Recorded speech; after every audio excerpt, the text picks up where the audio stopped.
చంద్రబాబు నాయుడు గారి ప్రలోభాలతోనూ భయంతోనూ చంద్రబాబు నాయుడు గారు చెప్పినట్టు చేయకండి. ఎందుకంటే రేపు పొద్దున వీటి అన్నిటి మీద ఎంక్వైరీలు జరుగుతాయి. ఎవరెవరు తప్పులు చేసినారు ఆ తప్పులన్నిటి మీద ఎంక్వైరీ జరుగుతుంది.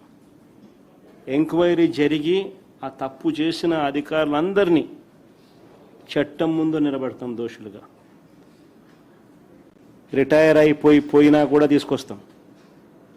సప్త సముద్రాల అవతల ఉన్నా కూడా తీసుకొస్తాం.